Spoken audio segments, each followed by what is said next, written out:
इस मैन ने golden powder का इस्तेमाल करके एक बहुत ही रेयर ट्रैकिंग स्पेल डाला और फिर बाहर निकाला खजाने खोजने की एबिलिटी वाले एक मैजिकल एनिमल निफलर को, ताकि वो गोल्डन पाउडर से बने फुटप्रिंट्स को फॉलो कर सके और कुछ क्लू ढूंढने की कोशिश कर सके। और सच में थोड़ी देर बाद निफलर एक जगह पर रुक गया और हिला नहीं। न्यूट ने फौरन जमीन चाटी और अपनी मैजिक वान से सुनने की शक्ति को बढ़ाकर पिछली रात की हलचल को महसूस किया। पता चला कि ये उथल पुथल करने वाला असल में एक चीनी डिवाइन बीस्ट था, जिसे गलत तरीके से यूरोप लाया गया था। जोवू, ये विशाल बिल्ली जैसा एनिमल बहुत तेज दौड़ता है। इस पर सवार होकर एक दिन में हजारों मील का सफर किया जा सकता है। तभी निफलर ने बिखरे हुए कदमों के बीच क्रेडेंस की पहचान का पता लगा रही टीना को ढूंढ लिया। लेकिन न्यूट ने नोटिस किया कि कोई अनचाहा मेहमान उसकी पसंद की लड़की का पीछा कर रहा है और अनजाने में उसकी हैट से एक पंख गिर गया था। न्यूट ने जैकब से उस पंख का पीछा करने को कहा और खुद एक स्पेल डालकर निफलर को कंट्रोल किया और जल्दी से उसे सूटकेस में डाल दिया। दोनों ने कंपास के इशारे पर चलकर जल्दी ही उस पंख के मालिक कामा को ढूंढ लिया। बस शुरुआत में वो टीना का पता बताने को तैयार नहीं था, जब तक कि न्यूट ने ये झूठ नहीं बोला कि वो अमेरिकन मिनिस्ट्री ऑफ मैजिक का एक और है और अगर उसे अपनी कलीग टीना नहीं मिली तो उसे वापस जाकर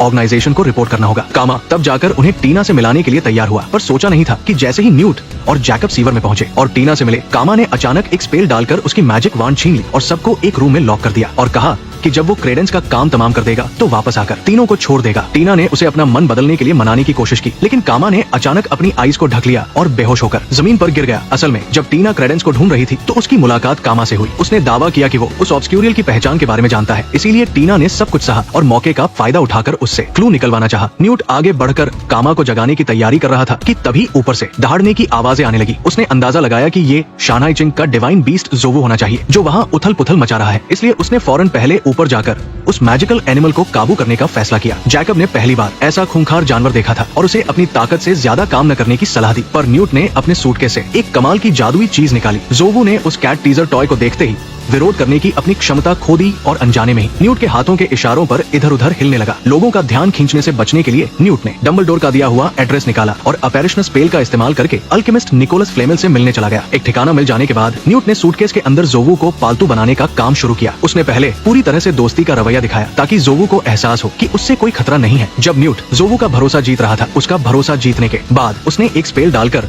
जोवू की गर्दन में बंधी बेड़ियों को खोल दिया और उसके साथ एक फ्रेंडली रिलेशन बना लिया। इसके बाद न्यूट सूटकेस से बाहर निकला और कामा के जख्मों की जांच करने लगा। उसने पाया कि उसकी आईज में एक तरह का लाइनर पैरासाइट छिपा हुआ है। शायद कामा को सीवर में रहते हुए अनजाने में इस जीव का इन्फेक्शन हो गया था, जो लोगों को बेहोश कर देता है। न्यूट ने जैकब से चिमटी लाने को कहा और जबरदस्ती कामा की आई से उस पैरासाइट को बाहर निकाल दिया। शरीर से अलग होने के बाद कामा को थोड़ी देर के लिए होश आ गया, लेकिन वो अब भी बड़बड़ा रहा था कि उसे हर हाल में क्रेडेंस को खत्म करना है। न्यूट और बाकी लोगों को पता चलने पर समझ आया कि कामा एक प्योर ब्लड विजार्ड फैमिली में पैदा हुआ था। उसके पेरेंट्स एक दूसरे से बहुत प्यार करते थे और उनकी लाइफ बहुत खुशहाल थी। लेकिन कोर्वस नाम का एक अमीर विजार्ड कामा की माँ की खूबसूरती पर फिदा हो गया और उसने उस पर इम्पेरियस कर्ज डालकर जबरदस्ती उसे अपना बना लिया। कुछ ही समय बाद माँ कोर्वस के बच्चे की माँ बनने वाली थी और बच्चे को जन्म देते समय उसकी जान चली गई। कामा के पिता को ये खबर मिली तो वो लगभग पागल हो गए। अपनी आखिरी सांस लेने से पहले उन्होंने अपने बेटे से कोर्वस के सबसे प्यारे इंसान को खत्म करने का एक अनब्रेकेबल वाव करवाया। लेकिन सोचा नहीं था कि सिर्फ 3 महीने बाद ही उसने दोबारा शादी कर ली और अपने सबसे प्यारे छोटे बेटे को जन्म दिया। कामा के गुस्से से बचने के लिए कोर्वस ने एक नौकर से अपने बेटे को अमेरिका ले जाने के लिए कहा और उसका नाम बदलकर क्रेडेंस रख दिया। तो यही वजह है कि कामा उसे हर हाल में खत्म करना चाहता है। लेकिन जैसे ही वो चुपके से क्रेडेंस से बदला लेने के लिए निकला, तभी वहाँ पहुंची उसकी बहन लीटा ने उसे बताया कि क्रेडेंस कामा का असली टारगेट ही नहीं, दरअसल लेस्ट्रेंज फैमिली हमेशा से लड़कों को ज्यादा अहमियत देती थी। सिर्फ लड़कों के नाम ही फैमिली ट्री पर लिखे जा सकते थे और गर्ल्स को इसके लायक नहीं समझा जाता था। इस तरह के फैमिली माहौल ने बचपन में ही